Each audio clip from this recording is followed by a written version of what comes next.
Hello everyone and welcome to The No Show. I'll be your host Nathan Orenstein and today I'm going to be reviewing Undertone. Undertone is written and directed by Tuason and stars Kiri and Adam DiMarco. Evie, living and caring for her bedridden and non-communicative mother, is one half of a paranormal podcast called The Undertone. Justin, her podcasting partner, is sent a series of 10 increasingly distressing audio files that they go through on the podcast together, and things ultimately prove to be more real and closer to home than Evie would have liked.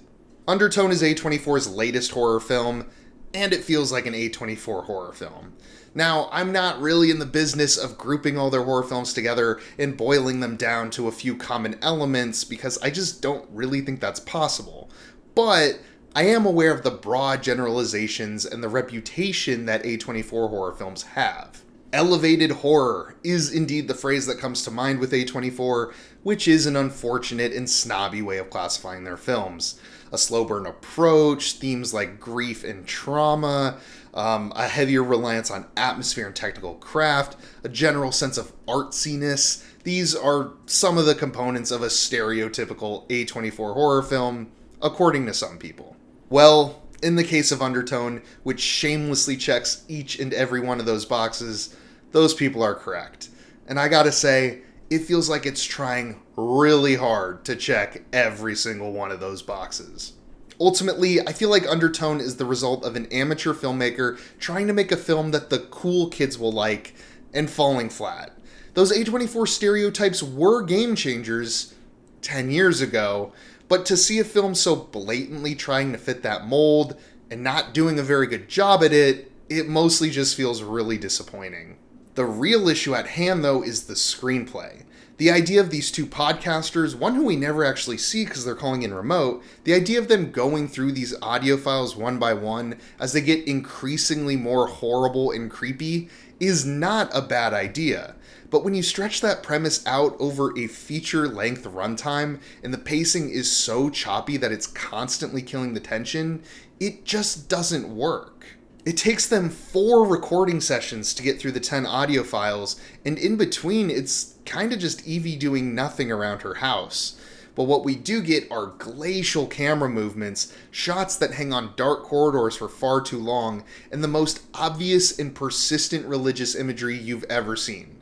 And then it's back to the podcast. This movie would have been so much more effective as a short film if it was just Evie sitting at her computer with her headphones, going through each audio file in a row on her podcast in one sitting. But instead, we have to drag it out so much so we can insert this faux artsy cinematography in the most eye-rolling way imaginable. But that doesn't even touch on the contents of the audio files themselves or what this movie's even about. First of all, I've never seen a movie spell everything out for its audience as blatantly as this one does. I'm not going to spoil anything, even if the movie practically spoils itself every passing minute, but pretty much anything that happens in the audio files is going to happen to Evie in a matter of a few minutes, or vice versa. And this is right from the jump. It's apparent from recording number 1. Remember that over-reliance on religious imagery I mentioned earlier? Yeah. Turns out it's a religious entity at play. You could have guessed that after 3 minutes. And what's this? The faucet randomly turned on in the recording? Guess whose faucet's about to randomly turn on in real life? And it just gets more and more obvious as the film goes on. The story itself is also just really basic. A large chunk of this movie is about discovering potentially evil messages in children's songs when you play them backwards. What is this, a YouTube video from 2010? That's the direction you want to take your artsy horror movie in? And where it eventually ends up isn't much more than that. There's just not that much here.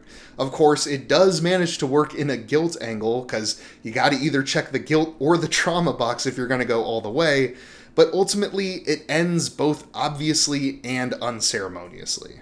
The dialogue is basic and obnoxious and feels very much like a rough draft, and the acting that's delivering it does not help at all.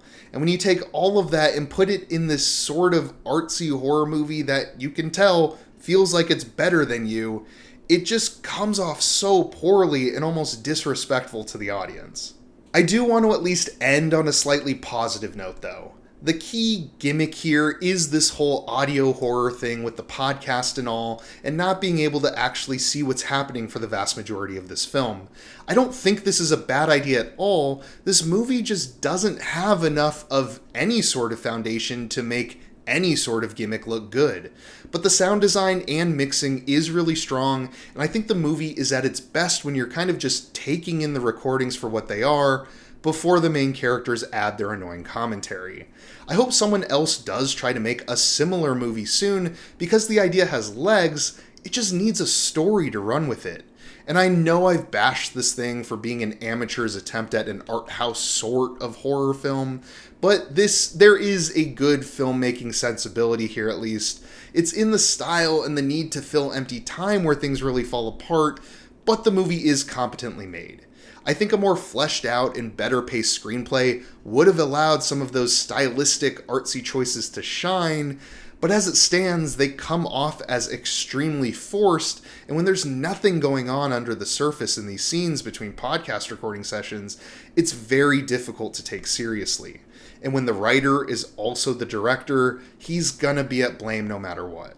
Undertone is the sort of film that was doomed from the start due to a weak and unpolished screenplay, and this lack of foundation ultimately caused everything around it to fail. It doesn't help that it is so desperately trying to be an A24 type of horror movie, but it is pretty funny that it actually worked and that A24 did distribute it. Props to writer-director Ian Tuason for that one, I guess. Either way, I found this to be boring and uninspired, even if the audio horror concept at the center of it all does still intrigue me. It has a little bit of promise, I guess, and it is competently enough made, but it doesn't really do any of the things that it was hoping to accomplish. I'm going to be giving it a 4 out of 10.